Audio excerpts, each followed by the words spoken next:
Magandang araw! Welcome to Daddy and Carol's Kitchen! Hello everyone! Come and join us make our steamed siomai.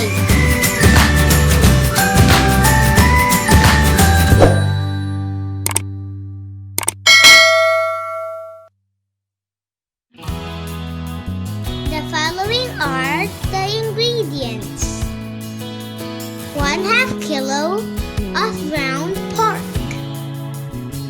1 cup of grated carrots, 1/2 cup of chopped onions, 1/4 cup of chopped garlic, 1/4 cup of chopped green onions, 1/4 cup of chopped celery, 1 cup of grated turnip, 3 tablespoons of cornstarch, 1 egg, 1 teaspoon of salt, and 1 teaspoon of ground pepper.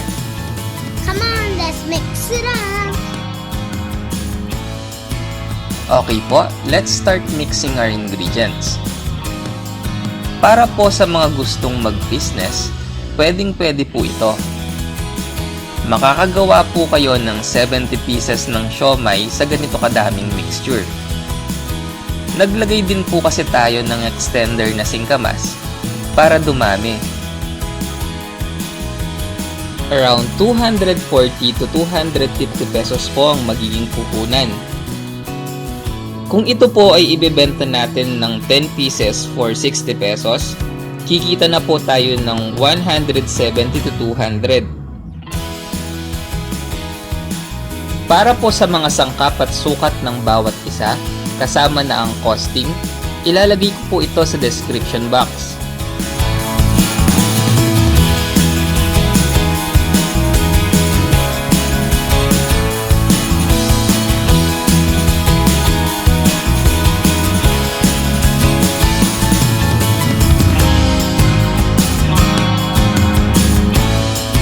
Ayan, pwede na nating ilagay ang cornstarch at itlog. Pwede nyo rin itong lagyan ng pampalasa para lalong sumarap ang ating siomai. Pero ingat lang po na hindi ito masobrahan para hindi ito umalat. Tandaan, ang partner pong sausawan ng siomai is toyo at calamansi. Haluin lang po itong mabuti hanggang ma-mix na lahat ng ingredients. Kung wala pa po kayong garlic chili, meron din po tayong recipe para dyan.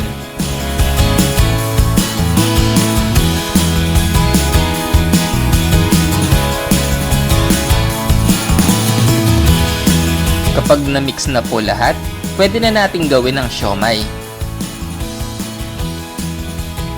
Maglagay lang po ng 1 tablespoon ng mixture sa wrapper, then imo-mold lang po gaya nito. Nagpakulo na po tayo ng tubig kanina at ready na ang ating steamer. Let's steam them for about 20 to 25 minutes. After 20 minutes, ready na po ang ating homemade steamed siomai. Thank you very much for watching our videos.